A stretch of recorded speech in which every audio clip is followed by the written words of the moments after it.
नमस्कार, स्वागत है आपका। आप देख रहे हैं वर्ल्ड नाउ। मैं हूं आपके साथ विवेक शांडिल्य, बड़ी खबर के साथ। जैसा कि आप सबको पता है कि दुनिया में इस वक्त हालात बहुत खराब हैं। कई जगह जंगी मोर्चे हैं, कई जगह कूटनीतिक साजिश है। अमेरिका ईरान पर हमले की तैयारी कर रहा है, लेकिन अभी तक कर नहीं पाया है।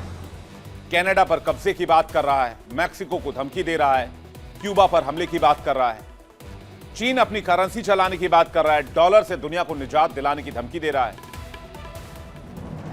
चीन ताइवान पर कब्जे की बात कर रहा है, रूस यूक्रेन में युद्ध लगातार जारी है। हालात ऐसे हैं कि कभी भी वर्ल्ड वॉर 3 का बिगुल बज सकता है। और इसी वजह से हम आपके लिए लेकर आते हैं वर्ल्ड नाउ, जिसमें हम आपको बताते हैं दुनिया में कहां कहां जंगी मोर्चे खुले हुए हैं, कहां कहां कूटनीतिक साजिश रची जा रही है, दुनिया में इस वक्त क्या हलचल मची हुई है जिसने पूरी दुनिया की धड़कनें बढ़ा दी हैं। सारी खबरें आपको डिटेल से बताते हैं। तो आइए जानते हैं वर्ल्ड नाउ में आज क्या है आपके लिए इंपॉर्टेंट। पहली स्टोरी, हमारी कवर स्टोरी जो है वो यही है, अमेरिका और ईरान की, जिसको हम लगातार ट्रैक कर रहे हैं स्टोरी को और डिटेल्स आप तक पहुंचा रहे हैं। बीते 1 महीने से दोनों देशों के बीच तनातनी चरम पर है। तनाव इस कदर बढ़ चुका है कि कभी भी जंग की चिंगारी भड़क सकती है। अमेरिकी राष्ट्रपति लगातार ईरान को धमका रहे हैं, लेकिन ईरान ने अमेरिका की धमकियों के आगे घुटने टेकने से साफ इनकार कर दिया है। तो फिर आगे क्या ये तनाव जंग में बदलेगा? और अगर जंग हुई तो दुनिया पर इसका क्या असर होगा? इससे भी बड़ा सवाल, अमेरिका अभी तक ईरान पर अटैक क्यों नहीं कर रहा है? क्या ईरान ने परमाणु हथियार तैयार कर लिए हैं? और क्या अमेरिका यह बात जानता है और इसलिए अमेरिका ने न्यूक स्निफर विमान निकाल दिया है, जो परमाणु बमों को बहुत दूर से ही कैच कर लेता है, पकड़ लेता है, पता लगा लेता है। तो क्या इस जंग की जद में जो अमेरिका और ईरान के बीच हो सकती है, उसकी जद में परमाणु बम एक बड़ा अस्त्र है? और क्या ईरान के पास वाकई न्यूक्लियर बम तैयार हो चुका है? नजर डालेंगे इस खबर पर, जानेंगे इसकी पॉसिबिलिटीज के बारे में और क्या यही वजह है कि अमेरिका आगे बढ़ने से कतरा रहा है। डिटेल आपको बताएंगे। फिर वर्ल्ड नाउ में बात करेंगे अमेरिका की दहशत। अमेरिका ईरान के बीच बढ़ते तनाव में अब सिर्फ 2 देश नहीं है। पिछले 1 महीने से अमेरिका ने ईरान की घेरेबंदी कर रखी है, लेकिन सवाल यह है कि क्या इतनी तैयारी के बावजूद वॉशिंगटन ईरान पर अटैक नहीं कर सकता है? संकोच किस बात की है? खबर यह है कि इसके पीछे की एक और बड़ी वजह है, और वो बड़ी वजह है रूस और वहां के राष्ट्रपति पुतिन। कहते हैं पुतिन ने समंदर में एक बहुत ही खतरनाक परमाणु हथियार पोसाइडन उतार दिया है, जिसे रूस का यमराज भी कहा जाता है। इस हथियार को अगर एक बार चला दिया गया, यह ब्रह्मास्त्र की तरह है, तो फिर इसे दुनिया की कोई भी ताकत नहीं रोक सकती, और इस बात का ऐलान खुद रूस ने किया है। तो क्या समंदर में ईरान को सपोर्ट करने के लिए रूस ने पोसाइडन लॉन्च कर दिया है? और इस ताकत के सामने अमेरिका कहां खड़ा है?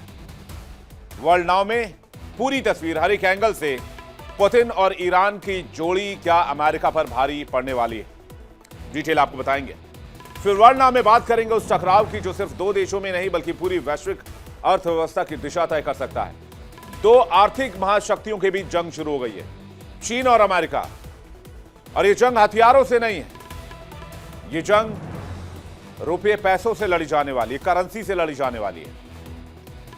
चीनी राष्ट्रपति शी जिनपिंग ने अमेरिकी डॉलर के वैश्विक वर्चस्व पर सवाल खड़ा कर दिया है और डॉलर को चुनौती देने के संकेत दिए हैं। जाहिर सी बात है, डॉलर पर किसी तरह का खतरा डोनाल्ड ट्रंप बर्दाश्त नहीं करेंगे और ना ही अमेरिका बर्दाश्त करेगा।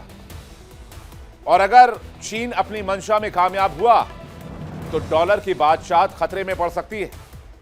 ऐसे में अमेरिका हर मुमकिन कोशिश करेगा कि चीन को उसकी चाल में कामयाब ना होने दिया जाए। लेकिन जिनपिंग के इस ऐलान ने वॉशिंगटन की नींव हिला दी है और डॉलर की हलचल बढ़ा दी है। बताएंगे इस खबर को भी डिटेल से। फिर वर्ल्ड नाउ में बात करेंगे रूस यूक्रेन युद्ध की। रूस यूक्रेन युद्ध सिर्फ सरहदों पर लड़ाई नहीं, ये जंग अब सीधे आम लोगों की जिंदगी निकल रही है। पूर्वी यूक्रेन से दिल दहला देने वाली तस्वीर सामने आई है। काम खत्म कर घर लौट रहे खनिक, एक बस और अचानक से आसमान से बरसता मौत का ड्रोन। कहते हैं कि टर्निवका शहर में इस हमले में 15 यूक्रेनी नागरिकों की जान चली गई। कई लोग अभी भी जिंदगी और मौत के बीच हैं। यह हमला किसी मोर्चे पर नहीं, किसी बंकर में नहीं, बल्कि उन लोगों पर हुआ जो रोजी रोटी कमाकर लौट रहे थे। इधर बम और ड्रोन बरस रहे हैं, उधर शांति की टेबल सजाई जा रही है, शांति की बातचीत की जा रही है। रूस यूक्रेन के लिए दरवाजे खोल रहा है, मॉस्को जेलेंस्की को न्योता दे रहा है। यूक्रेन के राष्ट्रपति वोलोदिमीर जेलेंस्की ने कहा है कि अमेरिका, रूस और यूक्रेन के बीच होने वाली त्रिपक्षीय शांति वार्ता अब 4 और 5 फरवरी को अबू धाबी में होगी। लेकिन जेलेंस्की का सवाल सीधा है कि जब तक हमले नहीं रुकेंगे तब तक शांति पर भरोसा कैसे? इंपॉर्टेंट यह है कि क्या बातचीत बंदूकों की आवाज से तेज होगी या आम लोग इसी तरह इस जंग की कीमत चुकाते रहेंगे? वर्ल्ड नाउ में इस खबर पर भी डिटेल, क्या रूस यूक्रेन में सीजफायर हो सकता है या फिर पुतिन इस जंग को जीतने के करीब हैं? डिटेल आपको बताएंगे। शुरुआत करते हैं और देखते हैं वर्ल्ड नाउ। वर्ल्ड नाउ में आज सबसे पहले सबसे बड़ी खबर, क्या ईरान के पास परमाणु हथियार हैं और क्या इसी वजह से अमेरिका अभी तक हमला करने से कतरा रहा है? अमेरिका तय सीमा के आगे नहीं बढ़ रहा है। ईरान और अमेरिका के बीच तनाव इस कदर है कि जंग का आगाज कभी भी हो सकता है। लेकिन अमेरिकी राष्ट्रपति ट्रंप ने ईरान और खामनेई पर कई बार वार्निंग जारी की, लेकिन इसका असर क्या हुआ? ईरान अमेरिका के आगे झुकने को तैयार नहीं है। पिछले साल तक जो ईरान 12 दिन में युद्ध में शांत हो गया था, वो इस बार अमेरिका को खुली चेतावनी दे रहा है। धमकी ही नहीं, ईरान तो कह रहा है हां युद्ध लड़ेंगे, आप युद्ध लड़ने के लिए आ जाइए, आप हमला करके तो देखिए। ईरान के पास ऐसी कौन सी शक्ति हाथ लग गई जिसे ईरान सीना तान कर खड़ा है?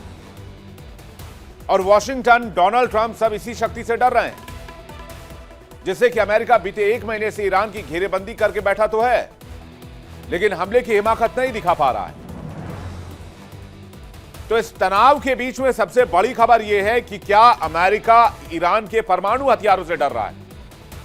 अमेरिका और ईरान में बहुत जबरदस्त तनाव, यह बात आपको पता है। जंग के हालात बन चुके हैं, अमेरिका के आगे ईरान झुकने को तैयार नहीं है। पिछले साल 12 दिन के युद्ध में शांत हो जाने वाला ईरान अब धमकी के मूड में कैसे आ गया? ईरान अमेरिका को कैसे ललकार रहा है, कैसे युद्ध की चेतावनी दे रहा है? ईरान की 1 महीने से घेराबंदी है लेकिन हमला नहीं हुआ है। अमेरिकी राष्ट्रपति ने कहा है ईरान परमाणु कार्यक्रम छोड़ दे। तो क्या यह ईरान का सो कॉल्ड परमाणु कार्यक्रम हथियारों का कार्यक्रम है और ईरान ने परमाणु हथियार बना लिए हैं? दुनिया भर के रक्षा विशेषज्ञ इस बात को मानते हैं कि कहीं ना कहीं इसके जद में ईरान के वो अस्त्र हैं जिसके बारे में शायद अमेरिका को पता है, और हो सकता है कि ईरान ने वो परमाणु अस्त्र तैयार कर लिए हैं।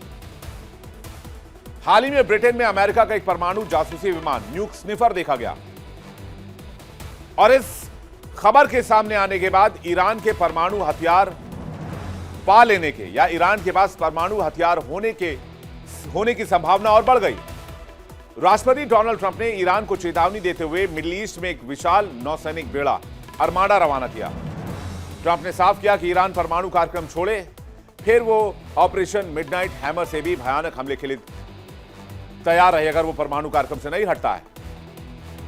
लेकिन डोनाल्ड ट्रंप तो पिछले 1 महीने से धमकी दे रहे हैं, हमले की हिमाकत नहीं दिखा पा रहे। उधर ईरान ने पूरी तैयारी कर रखी है कि अगर जंग हुआ तो अमेरिका को ईरान नहीं छोड़ने वाला। ईरान ने साफ कहा है कि ऐसा पलटवार होगा जिसकी कल्पना अमेरिका ने नहीं की होगी। तो फिर से सवाल वही कि आखिर ईरान के पास ऐसा कौन सा अस्त्र शस्त्र या मिसाइल है जिसने अमेरिका के कदम को भी बांध दिया है?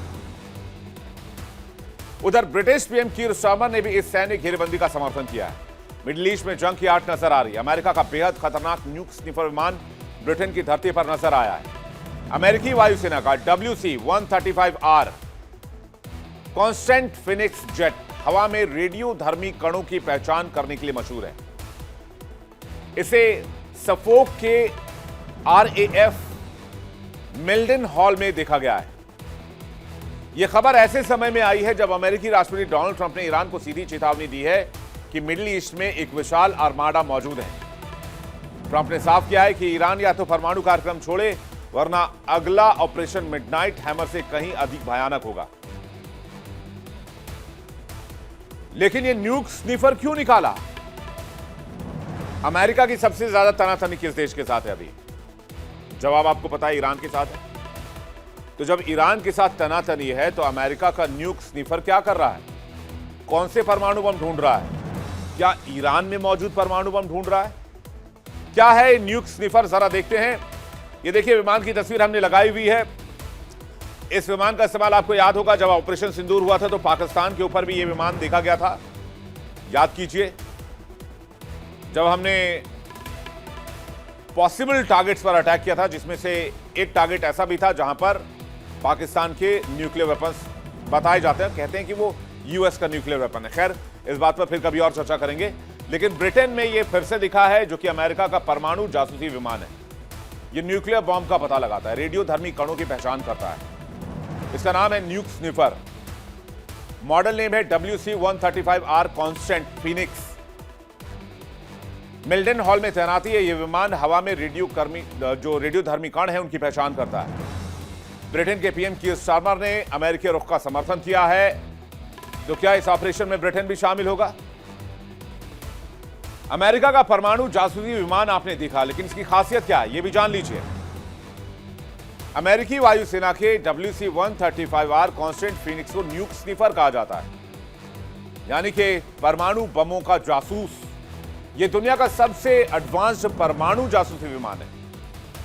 इसकी सबसे बड़ी खासियत यह है कि यह हजारों फीट हवा में ऊपर रहते हुए भी रेडियोधर्मी कणों की पहचान कर सकता है। यह विमान परमाणु विस्फोट होने के बाद वातावरण में फैले मलबे और गैस के नमूनों को इकट्ठा करता है। इसके जरिए वैज्ञानिक ये पता लगाते हैं विस्फोट किस तरह का था और इसका इंपैक्ट कितना होगा। यह विमान रिमोट सेंसर का उपयोग करता है और वास्तविक समय में डेटा ATC को भेज देता है। वर्तमान में जब ईरान और अमेरिका के बीच तनाव चरम पर है, तब ब्रिटेन में इसकी तैनाती दुश्मन के परमाणु परीक्षण या गतिविधियों पर नजर रखने के लिए की गई है। जाहिर सी बात है, अमेरिका को इस बात का संदेह है कि ईरान के पास परमाणु बम है और इसलिए न्यूक स्निफर का इस्तेमाल किया जा रहा है। और हो सकता है बहुत जल्द यह खबर आए कि न्यूक स्निफर को ईरानी एयर स्पेस में या मिडिल ईस्ट के ऊपर देखा गया है। और इस बीच ट्रंप की आर्माडा तैनाती के बीच अमेरिका का यह विमान आसमान में अमेरिका के लिए परमाणु बमों के लिहाज से आंख और नाक का काम कर रहा है। ब्रिटेन में न्यूक स्निफर जेट की मौजूदगी और मध्य पूर्व में USS अब्राहम लिंकन जैसे बड़े बेड़े तैनाती ये संकेत देते हैं कि अमेरिका केवल कूटनीति के भरोसे नहीं है। डोनाल्ड ट्रंप ने स्पष्ट किया है कि तेहरान के लिए समय खत्म हो रहा है और यह सैन्य जमावड़ा वेनेजुएला के उस ऑपरेशन से कहीं बड़ा है जिसमें निकोलस मादुरो को पकड़ा गया। यह रणनीतिक घेरेबंदी ईरान को बातचीत की मेज पर लाने या फिर एक सैन्य प्रहार के लिए जमीन तैयार करने जैसा है। ब्रिटिश पीएम कीर स्टारमर ने कहा कि अमेरिका का मुख्य उद्देश्य ईरान को परमाणु शक्ति बनने से रोकना है। लेकिन न्यूक स्निफर का इस्तेमाल यह बताता है कि ईरान परमाणु शक्ति या तो बन चुका है या बनने के करीब है और अमेरिका किसी भी हाल में ईरान को परमाणु शक्ति तक पहुंचने से रोक लेना चाहता है। क्योंकि अगर एक बार ईरान ने परमाणु बम डेवलप कर लिया तो फिर यह स्थिति वैसे ही होगी जैसे नॉर्थ कोरिया के तानाशाह किम जोंग उन के साथ अमेरिका की तनातनी रहती है। अमेरिका नॉर्थ कोरिया के बारे में कभी कुछ नहीं बोलता, किम जोंग की चर्चा भी नहीं करता है। यहां तक कि नॉर्थ कोरिया के साथ डोनाल्ड ट्रंप ने कई बार दोस्ती की कोशिश की। इसकी साफ और सीधी वजह है कि नॉर्थ कोरिया के पास बड़े पैमाने पर परमाणु हथियार हैं। इसलिए अमेरिका ने ईरान की घेरेबंदी तो कर ली, लेकिन हमला करने से कतरा रहा है। पहले न्यूक स्निफर भेजेगा, यह पता लगाएगा कि ईरान ने न्यूक्लियर हथियार तो नहीं बना लिए, और अगर बना लिए तो फिर न्यूक्लियर हथियार कहां पर हैं, किस जगह पर लोकेटेड हैं। क्योंकि रक्षा जानकार ये बताते हैं कि एक तो ईरान का टेरेन बहुत आसान नहीं है, बहुत पठारी इलाका है, मैदान पहाड़ सब मिले हुए एक साथ, और ईरान ने जमीन के अंदर मिसाइल साइलोज बनाए हैं जिसको ढूंढ पाना बहुत मुश्किल है। वो पहाड़ों के बीच छिपे हुए इलाके में बनाए गए।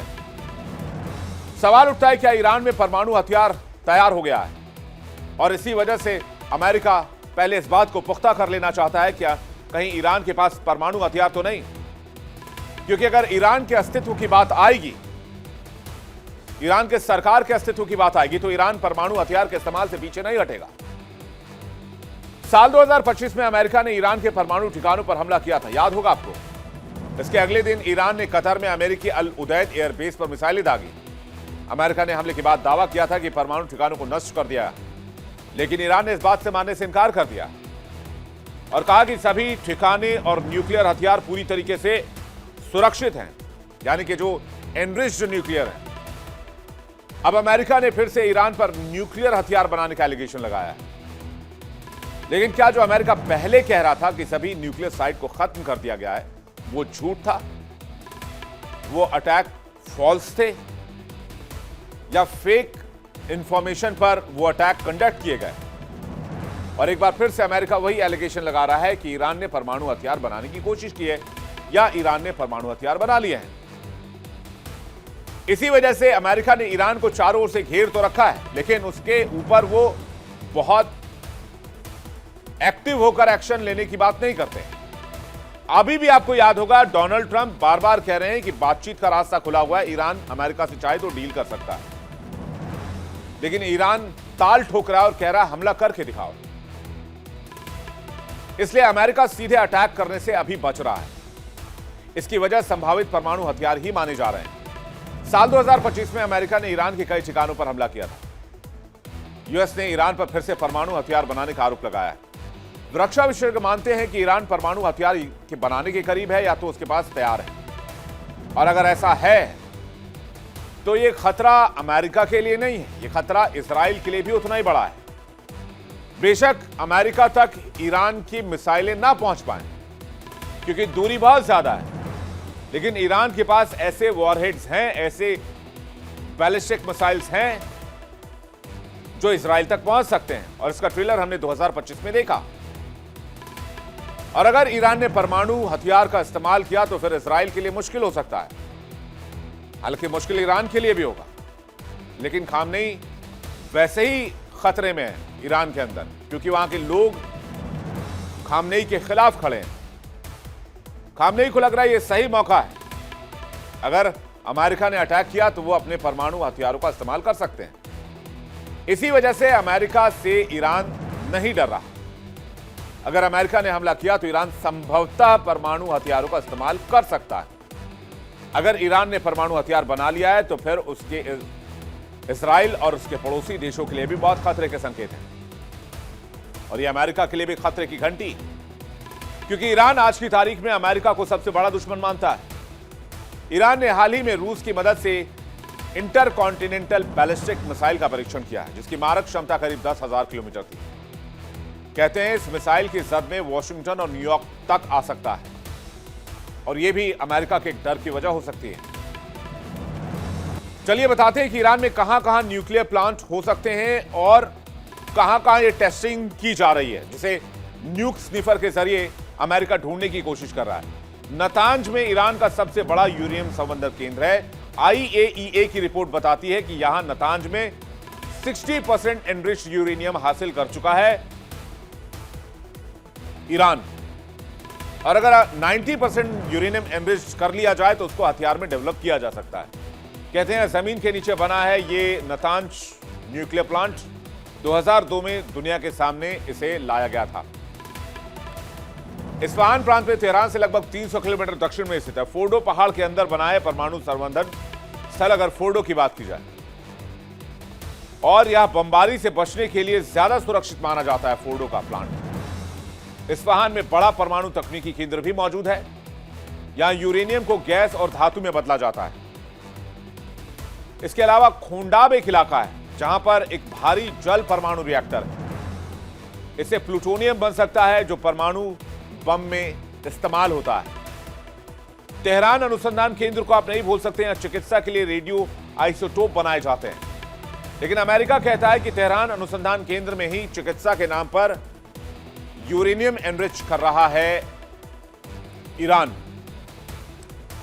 और कहते हैं तेहरान अनुसंधान में केंद्र में जो यूरेनियम एनरिच किए जा रहे हैं इसका इस्तेमाल सैन्य कामों में लाया जा सकता है। इसलिए यह बहुत इंपॉर्टेंट लोकेशन। एक और लोकेशन है सागंद। सागंद ईरान की यूरेनियम खदान है जहां से अयस्क योलोकेक में बदला जाता है। पर्चिन एक सैन्य अड्डा है जहां हथियारों के परीक्षण होते हैं। ये सारे इलाके जो हैं, अब देखिए आईएईए को यहां परमाणु हथियार से जुड़े परीक्षणों का शक रहा है अगर पर्शियन की बात की जाए।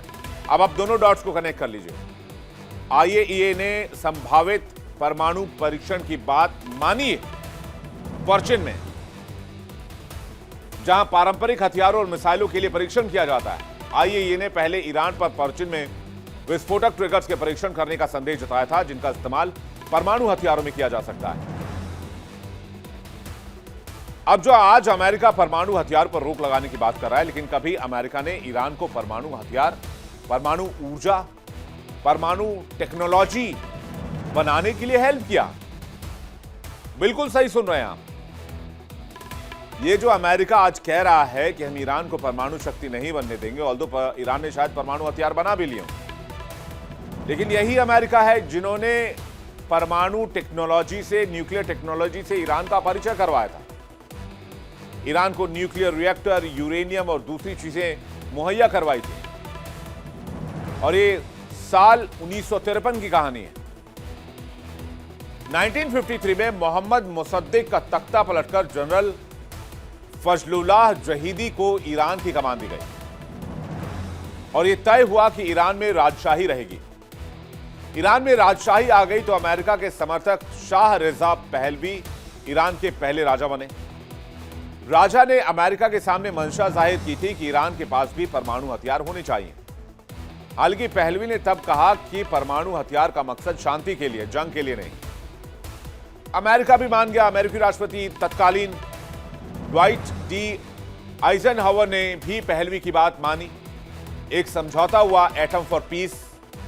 इस समझौते के करीब 14 साल बाद अमेरिका ने साल 1967 में ईरान को न्यूक्लियर टेक्नोलॉजी दिया और न्यूक्लियर रिएक्टर बनवाया।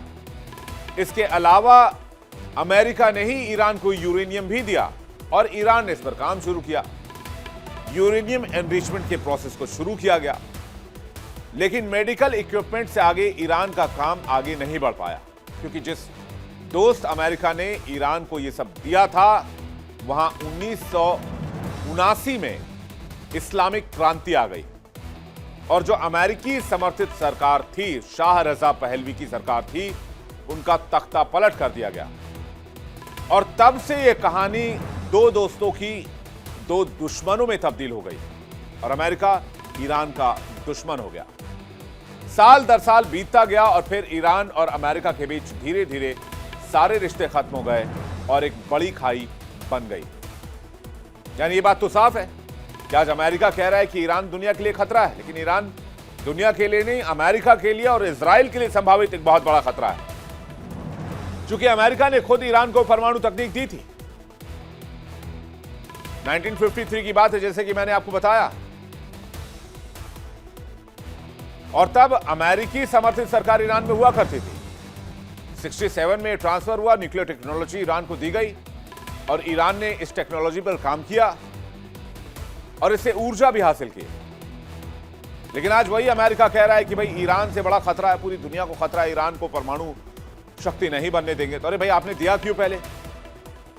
और जब आपकी सरकार वहां से चली गई, ईरान का तेल आप कंट्रोल नहीं कर पाए, आप कह रहे हैं आप परमाणु बम के नाम पर आप ईरान को धुआं कर दो।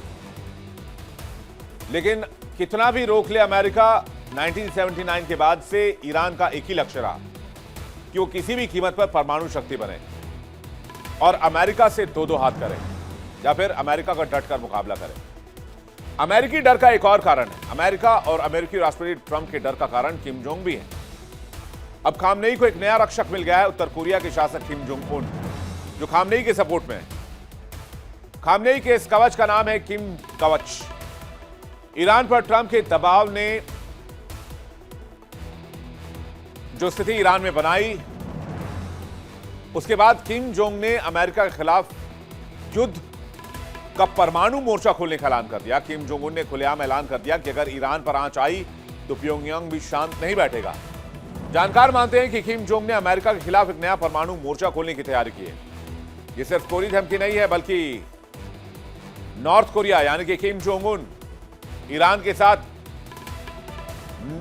जो न्यूक्लियर बॉम्ब टेक्नोलॉजी है वो साझा करने की तैयारी कर रहे हैं। एक ऐसा रणनीतिक गठबंधन जो मिडिल ईस्ट के समीकरण को पूरी तरीके से बदल सकता है। किम जोंग का साथ मिलते ईरान के सुर भी बदल गए। ईरान के राष्ट्रपति मसूद पेजेश्कियन ने सुप्रीम लीडर खामनेई ने दो टूक शब्दों में कह दिया कि ईरान किसी भी हमले का करारा जवाब देगा।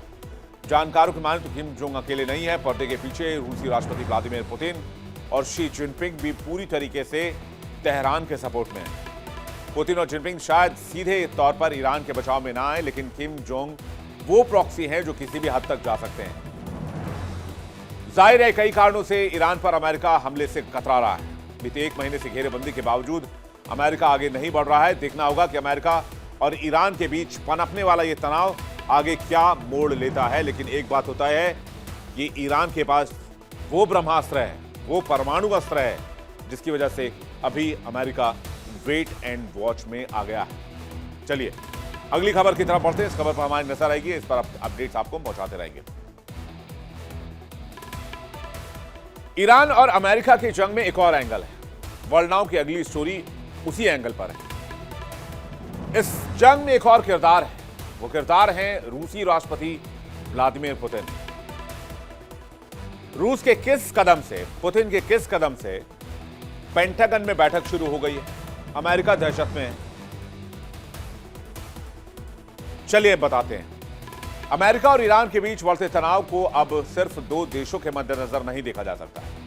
पिछले एक महीने से अमेरिका ने ईरान की घेरेबंदी कर दी है, लेकिन सीधा हमला करने से वॉशिंगटन पीछे हट रहा है। इस संकोच के पीछे एक और इंपॉर्टेंट वजह है, रूस और उसका सबसे खतरनाक हथियार, जिसका नाम है पोसाइडन। इसे पुतिन का यमराज भी कहते हैं, इसे पुतिन का ब्रह्मास्त्र भी कहते हैं। अगर इस हथियार को एक बार चला दिया गया तो फिर यहां से वापसी नहीं है। इस हथियार को दुनिया की कोई ताकत नहीं रोक सकती है और क्रेमलिन ने इस बात पर मुहर लगाई थी। इस हथियार का नाम है पोसाइडन, जिसे कयामत का हथियार कहते हैं। समंदर के अंदर 1000 मीटर की गहराई से उठने वाला परमाणु तूफान किसी देश पे चला दिया गया तो वहां सुनामी आनी तय है। पोसाइडन गहराइयों का अजय योद्धा है, रूस का सबसे खतरनाक समुद्री हथियार है। ना ये पूरी तरह से पनडुब्बी है, ना साधारण टॉर्पीडो है। ये intercontinental nuclear powered autonomous torpedo है। रूस का खुला समर्थन ईरान को है और पोसाइडन की छाया इस युद्ध पर पड़ती दिख रही है।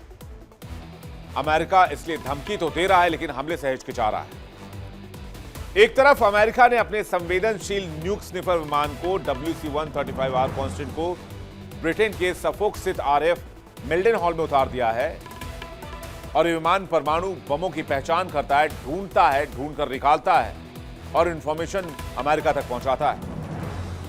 दूसरी तरफ रूस ने अपने सबसे घातक हथियार पोसाइडन को समंदर में तैनात कर दिया है। राष्ट्रपति ट्रंप ने साफ चेतावनी दी है कि ईरान या तो परमाणु कार्यक्रम छोड़े, नहीं तो हमला विनाशकारी होगा। लेकिन इसके बावजूद ट्रंप हमला नहीं कर रहे हैं। इसके पीछे की एक और बड़ी वजह रक्षा विशेषज्ञ बता रहे हैं कि रूस का ईरान को खुला समर्थन और इस युद्ध पर पोसाइडन की छाया। अब ये पोसाइडन किस बला का नाम है, अब जरा ये देख लीजिए। आधिकारिक नाम पोसाइडन है, जैसा कि हमने आपको बताया, लेकिन ये न्यूक पावर टॉर्पीडो है। फायर करके भूल जाइए, ये जब तक लक्ष्य को नहीं भेदेगा तब तक काम करता रहेगा। ऊर्जा की कोई कमी नहीं, क्योंकि न्यूक्लियर पावर पर चलता है। सालों तक समंदर में रहेगा। इसका रूसी कोड है 2M39, पुराना नाम है oceanic multipurpose system. NATO code name है कैनियन। इसकी लंबाई लगभग 24 मीटर है, व्यास लगभग 2 मीटर है, वजन 100 टन से अधिक है। ऊर्जा कहां से मिलती है? ऊर्जा मिलती है परमाणु रिएक्टर से। आप समझिए, एक ऐसा हथियार, एक ऐसा मिसाइल जो न्यूक्लियर वॉरहेड ले जाने की ताकत रखता है और उसमें न्यूक्लियर रिएक्टर लगाए गए हैं जो से एनर्जी दे रहे हैं, सोर्स उसका बने हुए हैं। तो मतलब इसकी एनर्जी कभी खत्म नहीं होगी। रफ्तार पानी के अंदर 185 किलोमीटर प्रति घंटे से अधिक। मतलब इसको रोक पाना क्या, इसको ढूंढ पाना, इसको पकड़ पाना, इसको इसकी मौजूदगी का पता लगाना तक नामुमकिन है। पानी के अंदर 1000 मीटर गहराई तक यह ऑपरेट कर सकता है। रेंज असीमित है क्योंकि परमाणु ऊर्जा से चलता है। पोसाइडन रूस का एक परमाणु संचालित अंडर वाटर ड्रोन है। अब इसे क्या कह सकते हैं, पूरी तरह पनडुब्बी भी नहीं है, ये एक साधारण टॉर्पीडो भी नहीं है, ये एक intercontinental nuclear powered autonomous torpedo है जो दुश्मन को तबाह करने के लिए बनाया गया है। हाल ही में क्रेमलिन ने एक बयान जारी करके कहा था, जब इसको टेस्ट किया गया था तब कहा गया था कि इस हथियार की काट पूरी दुनिया में किसी के पास नहीं है और इस हथियार को अगर एक बार चला दिया गया तो फिर इसे दुनिया की कोई ताकत रोक नहीं सकती।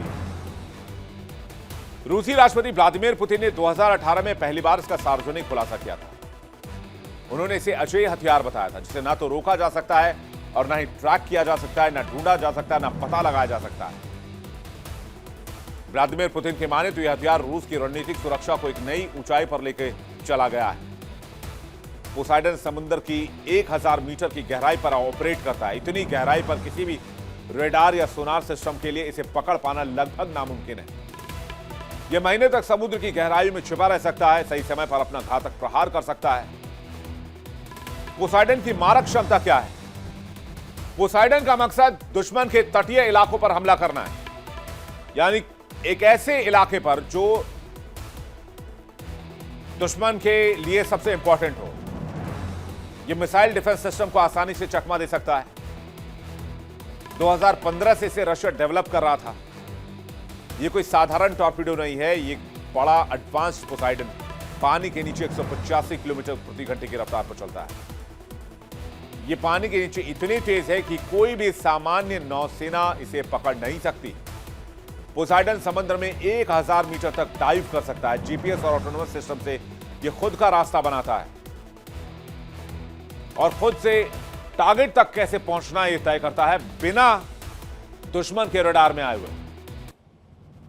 तो कैसे काम करता है पोसाइडन? पोसाइडन एक स्वचालित हथियार प्रणाली है। इसे विशेष पनडुब्बियों जैसे कि बेलग्राद और खबरोवस्त में लॉन्च करने के लिए लगाया गया है। एक बार लॉन्च कर दिया गया तो यह पूरी तरह से स्वतंत्र रूप से ऑपरेट करता है। विशेष पनडुब्बी से समंदर के अंदर इसे फायर किया जाता है, वो भी 1000 मीटर के अंदर। 1000 मीटर नीचे पहुंचने पर यह पोसाइडन अदृश्य हो जाता है, किसी को नहीं दिखता है। न्यूक्लियर एनर्जी से पावर्ड है तो हजारों लाखों किलोमीटर की यात्रा कर सकता है और जहां इसका निशाना है वहां पर पहुंचकर यह परमाणु धमाका करता है। समंदर के अंदर धमाका हुआ तो सुनामी आनी तय है। 500 मीटर से ज्यादा ऊंची जहरीली लहरें पूरे तट को निकल सकती हैं। कहते हैं इसके धमाके से उत्पन्न सुनामी इतनी भयानक होती है कि न्यूयॉर्क, लंदन और टोक्यो जैसे विशाल शहर समंदर में मिनटों में समा सकते हैं और जो लोग डूबने से बच जाएं वो इसके दूसरे प्रहार से मारे जाते हैं, यानी वो रेडिएशन की वजह से चंद मिनटों में, चंद घंटों में मौत के मुंह में चले जाएंगे। अमेरिका के पास पोसाइडन का कोई तोड़ नहीं है और कहते हैं ईरान के सपोर्ट के लिए पोसाइडन की तैनाती बेलग्राद में कर दी गई है, जिसकी खबर अमेरिका को है। और अमेरिका या नेटो के पास पोसाइडन को रोकने की कोई प्रभावी तकनीक नहीं है। मैं ये नहीं कह रहा कि रूस परमाणु हथियार का इस्तेमाल अमेरिका के अगेंस्ट कर सकता है, ऐसे किसी स्पेकुलेशन में नहीं जाना चाहता, लेकिन ऐसे हथियार डेटरेंस के हथियार माने जाते हैं। रूस बेशक इस हथियार का इस्तेमाल अमेरिका के खिलाफ ना करे, लेकिन रूस अमेरिका को रोकने के लिए एक पोस्चरिंग कर सकता है या फिर कर रहा है, जिसकी वजह से अमेरिका अटैक नहीं कर रहा है। रूस ने पोसाइडन को विशेष रूप से सेकंड स्ट्राइक या प्रतिशोधी हमले के लिए तैयार किया है। इसका मतलब यह है कि अगर रूस पर कोई बड़ा परमाणु हमला होता है तो भी रूस के पास जवाबी कार्रवाई की क्षमता रहेगी। समंदर की गहराइयों में छिपा पोसाइडन किसी भी परमाणु हमले से बचा रहेगा और उसके बाद दुश्मन के पूरे तटीय क्षेत्र को नक्शे से मिटा सकता है। यह म्यूचुअल अश्योर्ड डिस्ट्रक्शन MAD का सबसे खतरनाक और भयावह रूप है। इसलिए अमेरिका एक तरफ ईरान को धमकी दे रहा है कि वो हमला करेगा, लेकिन हिचकिचा रहा है।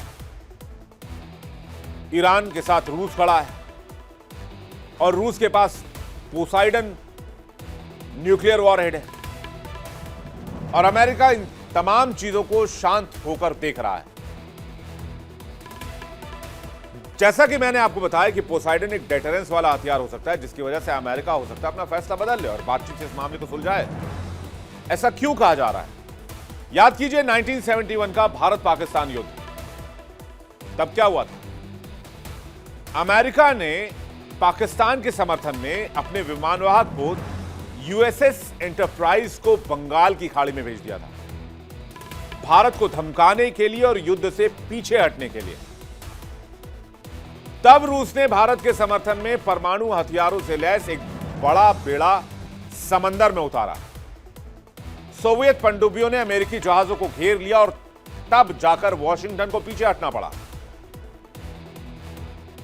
और ऐसा लगता है कि आज वही इतिहास ईरान के मामले में रूस दोहराना चाहता है। और तभी रूस और अमेरिका में कोई लड़ाई नहीं हुई थी। उस समय भी रूस और अमेरिका दोनों न्यूक्लियर हथियारों से लैस मुल्क थे, लेकिन सिर्फ डेटरेंस की वजह से अमेरिका पीछे हट गया था। और आज की तारीख में भी रूस के पास वो ताकत है जो अमेरिका को यह सोचने में मजबूर कर सकता है कि अगर हमला हुआ तो स्थिति चिंताजनक हो सकती है। इसलिए रूस ने ईरान को न केवल राजनीतिक समर्थन दिया है, बल्कि उन्नत हथियार, मिसाइल प्रणाली और रणनीतिक सहायता भी दी है। और सबसे बड़ी बात, पोसाइडन जैसे अजेय हथियार की छाया जो अमेरिका को सोचने पर मजबूर कर रही है। पोसाइडन की तैनाती के बाद अमेरिकी रणनीतिकारों की नींद भी उड़ी हुई है, क्योंकि इस हथियार की काट नहीं है अमेरिका के पास। इस हथियार की जद में कौन कौन से इलाके आते हैं? New York, Los Angeles, San Francisco, सब इस पोसाइडन की जद में हैं। ये सारे अमेरिका के तटीय शहर हैं और ये अमेरिका के प्रमुख शहरों में से एक हैं। इनमें से किसी को भी झटके में खत्म कर सकता है ये पोसाइडन न्यूक्लियर वॉरेंट। इससे बचने का कोई दूसरा रास्ता नहीं है। दुनिया के सबसे उन्नत अमेरिकी नौसेना के पास भी इसे रोकने का कोई तरीका नहीं है। यह परमाणु युद्ध का एक बहुत नया आयाम है, एक बहुत नया लेवल है। अब तक परमाणु युद्ध का मतलब था मिसाइल और बम वर्षा, लेकिन पोसाइडन ने समुद्र को भी युद्ध का मैदान बना दिया है। और कोई नहीं जानता कि इस समय कितने पोसाइडन ईरान के आसपास हैं, या यूएसएस अब्राहम लिंकन के पास हैं, या यूएसएस जेराल्ड आर फोर्ड के आसपास तैनात हैं, या जॉर्ज डब्ल्यू बुश के आसपास तैनात हैं। क्योंकि ये पानी के इतने नीचे से ऑपरेट करते हैं कि इसके बारे में जानकारी निकाल पाना ही बहुत नामुमकिन है। और यही अनिश्चितता, यही डेटरेंस सबसे बड़ा पॉइंट है। राष्ट्रपति पुतिन ने एक बार इस हथियार की तुलना महाभारत के अश्वत्थामा से की। उनका इशारा था कि जिस तरह अश्वत्थामा अमर था और युद्ध के बाद भी जीवित रहा, उसी तरह पोसाइडन भी किसी भी तरह के हमले से बचा रहेगा और युद्ध के बाद भी अपने काम को पूरा करेगा। यह बयान सिर्फ एक बयान नहीं था, यह क्लियर वार्निंग थी कि रूस को खत्म करने की कोशिश मत करो, क्योंकि प्रतिशोध बहुत भयानक होगा। पोसाइडन ने दुनिया की सैन्य रणनीति को पूरी तरीके से बदल दिया। यह सिर्फ एक हथियार नहीं, बल्कि एक नए युग की शुरुआत है, जहां समंदर की गहराइयां भी युद्ध का अखाड़ा बन चुकी हैं। और ईरान अमेरिका तनाव में रूस की भूमिका और पोसाइडन की छाया ने साबित कर दिया है कि परमाणु युग में कोई भी युद्ध जीता नहीं जा सकता, केवल सर्वनाश होगा। अमेरिका का न्यूक स्निफर विमान और रूस का पोसाइडन दोनों एक ही सच्चाई की ओर इशारा करते हैं कि अगर इस बार तनाव बढ़ा तो परमाणु विनाश से दुनिया को कोई नहीं बचा सकता है। इस खबर पर हमारी नजर रहेगी, अपडेट आप तक हम लगातार पहुंचाते रहेंगे। अब चलते हैं एक और जंग की तरफ। यह जंग दुनिया की दो बड़ी ताकतों के बीच है, दो पावरफुल कंट्रीज, जहां ना मिसाइल है ना गोला बारूद है, फिर भी जंग और तनाव इतना कि दो देश आपस में भिड़ने को तैयार और एक दूसरे के इकोनॉमी को तबाह करने की कसम खा रहे हैं। जी हां, बात अमेरिका और चीन की हो रही है। ईरान को घेरने के चक्कर में अब अमेरिका खुद घिरता जा रहा है। अमेरिका को घेरने के लिए रूस, चीन और ईरान साथ आ गए हैं। इसमें किम जोंग का साथ भी मिला है। हथियार के फ्रंट पर तो अमेरिका को रोकने की प्लानिंग चली रही है, लेकिन अब अमेरिका पर चीन ने इकोनॉमिक हमला करने का प्लान कर लिया है। चीनी राष्ट्रपति शी जिनपिंग खुलकर अमेरिकी डॉलर के खिलाफ खड़े हो गए और डॉलर के वर्चस्व को सीधी चुनौती दे दी है। कह रहे हैं भूल जाओ डॉलर, दुनिया को न्योता दे रहे हैं कि युआन में कारोबार करो। इसकी वजह से वॉशिंगटन तक हलचल मच गई है। चीन की वित्तीय ताकत और डॉलर को चुनौती देकर चीन ने हड़कंप मचा दिया है। चीन दुनिया की बड़ी अर्थव्यवस्थाओं में दूसरे नंबर पर है और डॉलर दुनिया में बड़ा है पर मजबूत नहीं है, ये चीन का कहना है। युआन को डॉलर का विकल्प बनाना चाहते हैं शी जिनपिंग। युआन 25% डॉलर से नीचे ट्रेड कर रहा है, लेकिन फिलहाल स्थिर है, लेकिन तेजी से बढ़ने में सतर्क। और यूएस की चेतावनी कि भारी टैरिफ लगा सकते हैं हम चाइना पर अगर चीन ने डॉलर की सुप्रीमेसी को चैलेंज किया तो। यह कोई बयान नहीं है, यह वैश्विक शक्ति संतुलन को बदलने की रणनीति घोषणा है। चीन ने क्लियर वार्निंग दिया है कि चीन को एक मजबूत करेंसी बनानी होगी जो डॉलर का मुकाबला कर सके, एक ऐसी करेंसी जिसे दुनिया के देश इंटरनेशनल रिजर्व के रूप में जमा करें। यह रुतबा फिलहाल अमेरिकी डॉलर को ही हासिल है और शी जिनपिंग का यह बयान इसी बादशाहत को उखाड़ फेंकने का ऐलान है। दुनिया की पहली और दूसरी सबसे बड़ी अर्थव्यवस्थाओं के बीच यह टकराव सिर्फ करेंसी की लड़ाई नहीं है, 21वीं सदी में वैश्विक सत्ता को हासिल करने की जंग है, वैश्विक बादशाहत को हासिल करने की जंग है। क्या है ग्लोबल रिजर्व करेंसी का यह कॉन्सेप्ट जिस पर डॉलर की बादशाहत है? आइए समझते हैं। ग्लोबल रिजर्व करेंसी मुद्रा होती है। दुनिया भर की सरकारें अपने विदेशी मुद्रा भंडार में इसे संजोकर रखती हैं, जैसे डॉलर को रखा जाता है। केंद्रीय बैंक सुरक्षित निवेश के रूप में इसे स्टॉक करते हैं, जैसे भारत भी डॉलर स्टॉक करता है, चाइना भी करता है। चाइना ने हालांकि अभी काफी डॉलर्स खाली किए हैं। अंतर्राष्ट्रीय व्यापार में भुगतान के लिए डॉलर्स का इस्तेमाल होता है। ये वैश्विक करेंसी की सबसे बड़ी और पावरफुल ताकत मानी जाती है, वैश्विक लेन देन की रीढ़ कह सकते हैं आप इसे। और दुनिया के जो हालात हैं, फारस की खाड़ी में जो तनाव है, जिस तरह से विश्व की कई जगहों में हालात विपरीत बने हुए हैं, ऐसे में चीन इसका फायदा उठाना चाहता है और अमेरिका के डॉलर को पीछे धकेलना चाहता है। अब ग्लोबल रिजर्व करेंसी की स्थिति में अभी फिलहाल सिचुएशन क्या है, यह भी देख लेते हैं। आइए, वैश्विक मुद्रा भंडार की अगर बात की जाए तो यहां पर हिस्सेदारी जो है डॉलर की वो 58 से 60% की है और स्पेशली सेकेंड वर्ल्ड वॉर के बाद से प्रमुख रिजर्व करेंसी के तौर पर डॉलर ही दुनिया के सेंटर पॉइंट पर आ। ज्यादातर मामलों में डॉलर में अंतर्राष्ट्रीय कर्ज लिया गया और निवेश में भी डॉलर का ही उपयोग हुआ और धीरे धीरे विश्व में अमेरिकी डॉलर का बोलबाला बढ़ता चला गया और इसी बोलबाला को अब चीन टक्कर देने की बात कर रहा है। लेकिन सवाल यह है कि क्या चीन डॉलर की संप्रभुता को, डॉलर की बादशाहत को टक्कर दे पाएगा? विश्व में इस वक्त कई करेंसियां हैं जिसमें अक्सर व्यापार होता है। चलिए उन करेंसी की भी बात कर लेते हैं। यूरो में लगभग पूरी दुनिया में 20% व्यापार होता है, जापानी येन में 5 से 6%, ब्रिटिश पाउंड में 4 से 5% और चीनी युआन यहां पर बहुत पीछे है, मात्र 2 से 3%। और चीन को पहुंचना है कहां? यूरो से भी ऊपर, डॉलर के करीब, जो 58 से 60% का ट्रेड करता है पूरी दुनिया में, और चीन इस वक्त है 2% पर। तो चीन ने अपने लिए टारगेट तो बहुत बड़ा सेट किया है, लेकिन चुनौती उसके सामने यह है कि क्या अमेरिका ऐसा होने देगा? इससे पहले अमेरिका पूरी दुनिया की इकोनॉमी को कोलैप्स करने की ताकत रखता है और अगर डॉलर पर आंच आई तो अमेरिका साम दाम दंड भेद हर वो कदम उठाएगा जिससे कि डॉलर को बचाया जा सके। वैसे भी चीन का बयान ऐसे समय में आया है जब रूस पर अमेरिका ने सैंक्शन लगा रखा है, ईरान पर सैंक्शन है, वेनेजुएला में तेल के व्यापार पर अब अमेरिका का कंट्रोल है। चीन को साफ दिख गया है कि डॉलर पर निर्भरता रणनीति कमजोरी हो सकती है और फ्यूचर में अमेरिका पर भरोसा नहीं किया जा सकता है, इसलिए डॉलर का विकल्प दुनिया भी ढूंढ रही है। ये बात भी उतनी ही सही है और इसी विकल्प के, इसी जो मार्केट, ये जो गैप बना हुआ है, उसको चीन भुनाना चाहता है।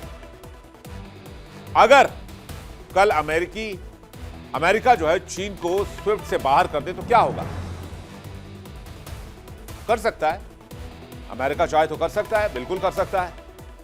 और यही डर बीजिंग को युआन को मजबूत करने की दिशा में तेजी से धकेल रहा है।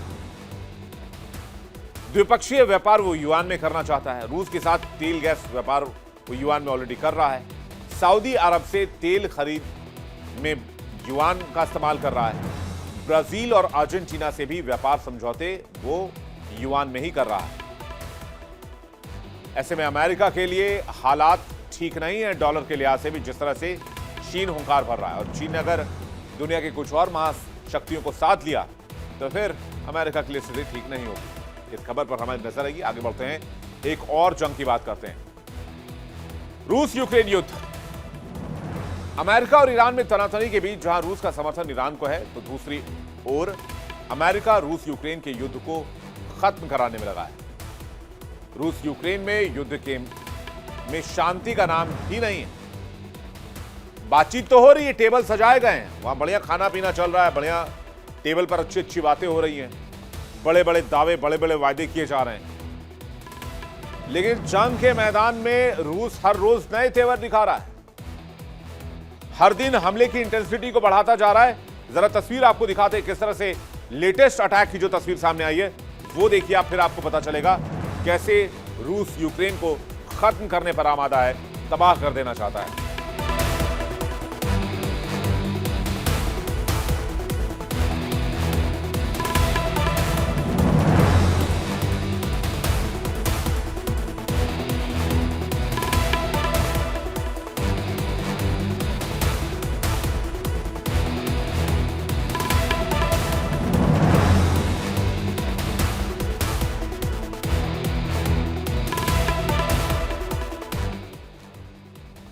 अमेरिकी राष्ट्रपति लगातार ये कह रहे हैं कि दोनों देशों को युद्ध खत्म करना चाहिए, बातचीत कर लेना चाहिए, लेकिन रूस ने हमले की इंटेंसिटी बढ़ा दी है। रूस ने यूक्रेन के निप्रो शहर पर घातक हमला किया, जिसमें 15 लोगों की जान चली गई है, जबकि कई लोग जख्मी हुए हैं। यूक्रेन के साथ जारी शांति वार्ताओं के बीच रूस के इस हमले ने एक बार फिर यह साफ कर दिया है कि रूस ना तो पीछे हटेगा, न यूटर्न लेगा, इस युद्ध का फैसला करेगा। यह हमला ऐसे समय में हुआ है जब यूक्रेन के राष्ट्रपति व्लादिमीर पुतिन और यूक्रेन के राष्ट्रपति जेलेंस्की ने घोषणा की कि रूस और यूक्रेन के बीच शांति वार्ता का अगला दौर अगले हफ्ते बुधवार और गुरुवार को अबू धाबी में होगा। यूक्रेन के राष्ट्रपति जेलेंस्की ने कहा कि उनका देश ठोस वार्ताओं के लिए तैयार है और युद्ध को सम्मानजनक तरीके से समाप्त करने में रुचि रखता है। यह घटना यूक्रेन में रूसी ड्रोन और मिसाइल हमलों की निरंतरता को दर्शाती है, जो नागरिकों और बुनियादी ढांचे को निशाना बना रही है। रूस ने यूक्रेन पर ड्रोन हमला किया है। यह अब तक का सबसे बड़ा अटैक बताया जा रहा है, जो कि निप्रो शहर पर किया गया है। यह घातक ड्रोन अटैक था जिसमें 15 लोग मारे गए। दोनों देशों के बीच शांति वार्ता जो चल रही है वो शांति वार्ता भी डिरेल हो सकती है। इतना बड़ा यह अटैक माना जा रहा है, इतनी बड़ी यह घटना है। 4 से 5 फरवरी को शांति वार्ता फिर से होनी है और उस पर इस हमले का दुष्प्रभाव भी हो सकता है। यानी रूस यूक्रेन युद्ध एक ऐसे मोड़ पर है जहां एक तरफ शांति की मेज है, दूसरी तरफ बारूदी आग। शांति वार्ताओं के दावे तो हैं, लेकिन कई दौर की बातचीत के बाद कोई समाधान नहीं है और मैदान पर हाहाकार है। जंग के मैदान में सिर्फ खून ही खून है और एक दूसरे को खत्म कर देने की कसम। फरवरी की शुरुआत होते ही दुनिया को उम्मीद थी कि अबू धाबी की वार्ताओं से कुछ पॉजिटिव निकलेगा, लेकिन 1 फरवरी 2026 की रात को रूस ने यूक्रेन के निप्रो शहर में जो हमला किया उसने साफ कर दिया कि रूस जीत से कम कुछ नहीं चाहता है। रूस किसी भी कीमत पर इस जंग में खुद को विनर घोषित करना चाहता है। जहां हमला हुआ वहां माइन वर्कर्स काम कर रहे थे। राष्ट्रपति जेलेंस्की ने इसे शांति के खिलाफ हमला करार दिया है। यूक्रेन का कहना है कि जब हम 4-5 फरवरी को बातचीत के लिए एजेंडा तैयार कर रहे थे, तब रूस ने निशानों को बदलकर यह साबित कर दिया कि उसकी दिलचस्पी शांति में नहीं, तबाही में है। अमेरिकी राष्ट्रपति डोनाल्ड ट्रंप, जिन्होंने चुनाव के दौरान 24 घंटे में युद्ध रुकवा देने का दावा किया था, वो अब फेल होते नजर आ रहे हैं, क्योंकि अमेरिकी राष्ट्रपति को 1 साल का वक्त हो चुका है और ये युद्ध अब भी जारी है। इस खबर को लेकर अपडेट हम आप तक पहुंचाएंगे। वर्ल्ड नाउ में फिलहाल इतना ही। आपको बता दें, इंडिया डेली अब आपकी स्मार्ट टीवी पर भी मौजूद है। इंडिया डेली 24/7 देखिए अपने स्मार्ट टीवी पर लाइव और लगातार।